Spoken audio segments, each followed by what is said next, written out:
If you watch TV, the commercials especially, you'll hear about value. You'll hear about value. And that value is seen in a lot of different ways. A new product will come on the market and they'll say it has extra value or it has added value. Or one company will claim that their product has more value than another product. Or maybe if you're trying to sell your home, you're always concerned about what's the value of your home. If you're selling your car, what's the value of my car?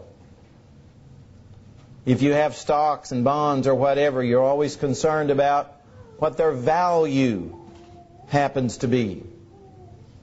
And while those are certainly concerns, the Bible says there is something we need to be more concerned about as far as its value. And that's a question that Jesus asked himself. Our text this morning comes from Mark chapter 8, and it's a soul-searching question. Mark chapter 8, and in particular, notice verses 36 and 37. Mark chapter 8, verses 36 and 37. These are the words of Jesus. Mark chapter 8, verses 36 and 37. Jesus says, "For what will it profit a man if he gains the whole world and loses his own soul? Or what will a man give in exchange for his soul?" And that question is just as relevant today as it was in the first century. People in the first century, many of them were very attached to what they owned. And they considered what they owned to be very valuable. So Jesus was asking those people, just like He is today for us, what value do you place on those material things, and what value do you place on your soul? Jesus certainly is not condemning possessing things. He is asking people to check what they value the most. Check what they value the most. Certainly money and possessions is a powerful thing in our society. Sometimes that's how many people measure success. How much money do you have? How much do you own? What kind of possessions do you have? That's what they considered the most important thing. So Jesus now and then says, I want you to question your values. So the question Jesus asked there in Mark chapter 8 is about values. And what do you value the most? Because He asked the question, what will it profit a man if he gains the whole world and loses his own soul? The value of a soul. We know, going all the way back to the very beginning of the Bible in Genesis chapter 1, that God is the one that gave us our soul.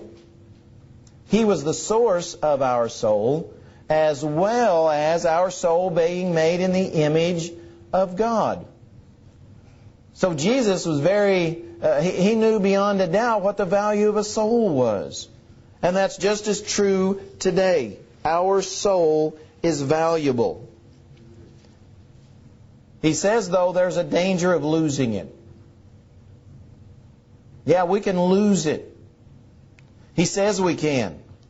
What if one loses his own soul? Now, we know the soul is immortal. We know the soul is eternal. We know it can't be annihilated.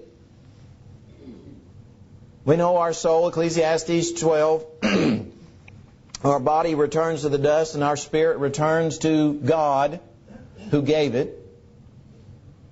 But there is a way in which we can lose our soul. Jesus says it's possible for us to lose it. Well, in what sense? But we can lose our blessing of being in the presence of God. We can lose that relationship with God. We can lose our citizenship in heaven. We can lose that happiness with being with those of like precious faith. We can lose all of that. So when the Bible talks about the soul being destroyed, That's what it's talking about. No longer being in the presence of God and knowing that you can never be in the presence of God again. So Jesus asked, is it worth it? What will you give in exchange for that? Because he says some will make the decision that the things in this world are more valuable than their soul. And as a result, will lose their soul. He makes that very clear. He also tells us that most people will make the wrong decision. Most people will make the wrong decision. Most people will think that this world is far more valuable than the next. What they own is far more valuable than their soul. Jesus knew that. Sermon on the Mount, Matthew chapter 7. Remember verses 13 and 14? He says there's two ways. Some will enter through the wide gate and travel down the broad way that leads to destruction, that leads to not having fellowship with God, that leads to no longer having citizenship in heaven. Jesus said most people will make that decision. Now, if Jesus knew that, we need to understand and know it ourselves. The people who choose that broad path are the ones who value this world more. They either value what they own more, they value some man-made religion more, or they value some man's opinions more. But for whatever the reason, they value those things more than they do their own soul. And so they make, as a result, the wrong decision. And how sad a decision that will be. But they do make that decision. Psalm 9 verse 17 says, the wicked shall be turned into hell, and all the nations that forget God. The Father knows that. Jesus knows that. From the very beginning of time, Satan has tempted people to choose the things of this world. And he's very good at it. He's the great tempter. He's the great deceiver. And so he goes about showing how wonderful the things are of this world. And tries to get people to think that the next life isn't all that great. Don't worry about the next life. Worry about this life. That's what Satan says. Well, when Satan gets people to believe that, no wonder they put more value into things of this world than they do their own soul. And how sad that is. Yes, the soul is very valuable. The soul is the most important thing, the most valuable thing we have. Therefore, we need to be concerned about our souls, but also the souls of other people. Isn't that why we do personal work? Isn't that why we have evangelists and missionaries? Isn't that the reason? Because the soul's the most valuable thing those people possess. Whether they have a lot of material things or not, the most valuable thing they own is their soul. So we don't want them to lose it.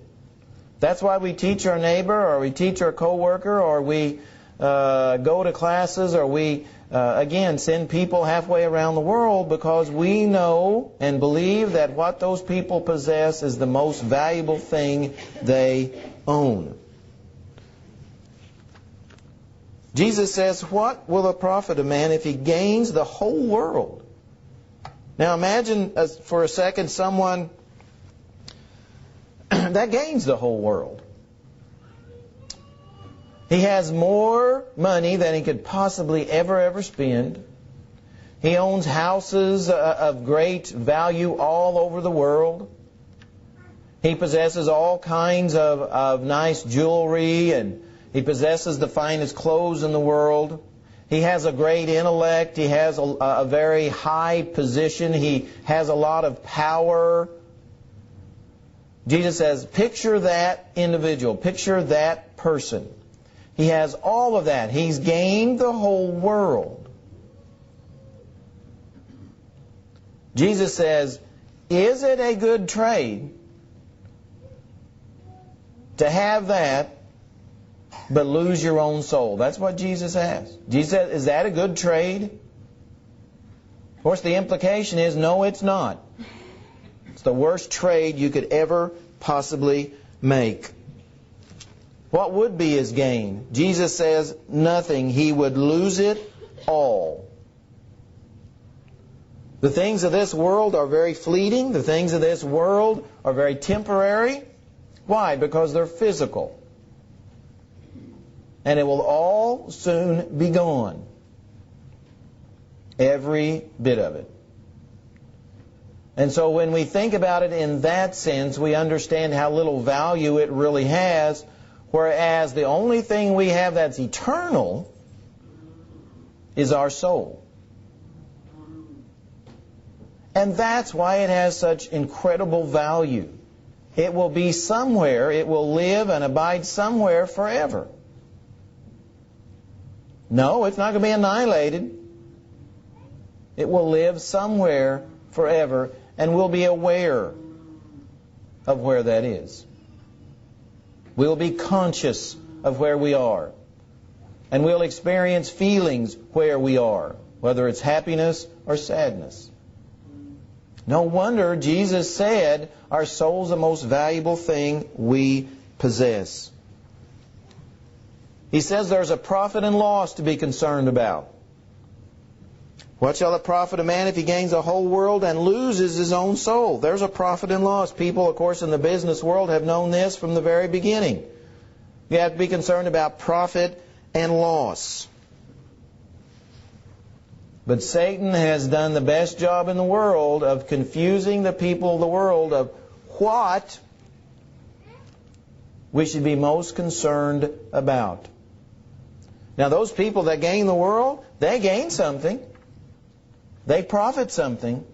But what they lose is what's so valuable. These are questions that you've probably heard. They're not original by me, but they are certainly ones that you need to think about. Did Adam gain anything by eating the forbidden fruit? Yes. He gained the knowledge that he was naked, and he gained the approval of the devil. But look what he lost. He lost paradise. He lost the tree of life. Did Cain gain anything in killing his brother Abel? Yes, he got revenge. He gained revenge. But he lost God's favor. Did Lot gain anything by pitching his tent towards Sodom? Yes, he increased his physical wealth. It was a great land to grow stuff. But look what he ended up losing. Lost his wife and eventually 2 of his children. Did Achan gain anything by his theft when Jericho was overthrown? Yes. He gained gold, he gained silver, he gained garments. But what did it cost him? His life. Did Ahab gain anything in allowing Naboth to be murdered? Yes, he gained his vineyard. But he lost his life. And on and on and on you could come up. Look at the New Testament. Did Judas Iscariot gain anything by betraying Christ? Yes, he gained 30 pieces of silver. But he lost his life and his soul. Did Ananias and Sapphira gain anything by lying about their giving? Yes. They gained the prestige or the honor of being really big, liberal givers. But what did they do? They lost their lives and their souls. On and on the list goes. Today, same thing happens. The drunkard gains something. He gains some sort of feeling that makes him feel good for a short period of time. But look what he loses. The one who abuses drugs, same thing. Gets some kind of temporary feeling, but look what he loses.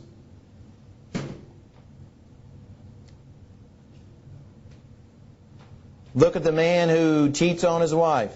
Does he gain something? Yeah, temporarily. Some type of satisfaction, but look at what he loses. Profit and loss. Are those things worth losing your soul over? That's what Jesus wants us to know. You ask that question. Are they worth losing your soul over? So Jesus asked, what will a man give in exchange for his soul? You think about what you will give in exchange for your soul. And is it worth it? And that's a question all of us have to ask. What shall it profit a man if he gains the whole world and loses his own soul? Or what shall a man give in exchange for his soul? This is one of the greatest questions in the Bible.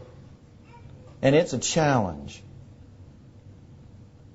Because often we live our lives in such a way that it appears that we don't value our soul very much. We find about every excuse we can not to be in fellowship with each other when we can, or be in worship when we can, or we find every opportunity not to study, or we find every opportunity not to do what's right. Well, what does that appear to imply? That you don't value your soul very much. Is your soul the most valuable thing you possess? It sure is. Then we need to act that way. What you have at home that you consider very valuable, maybe it's some jewelry, or maybe it's this or that. You don't leave it outside at night for someone to take. Why? Because you know it has great value. So why would you leave your soul in such a condition that Satan can snatch it away from you so easily?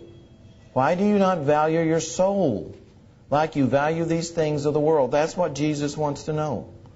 What are you giving in exchange for your soul? Is it some temporary fix in the physical world? Is it a position of honor? Is it a position of influence? Is it wealth? Is it whatever? So what are you giving in exchange for your soul? Jesus wants to know, do you think it will be worth it? Will you choose that wide gate and the broad path that leads to destruction, or will you go through that narrow gate and that straight path that leads to eternal life? Because Jesus said those are the only two paths there are to take.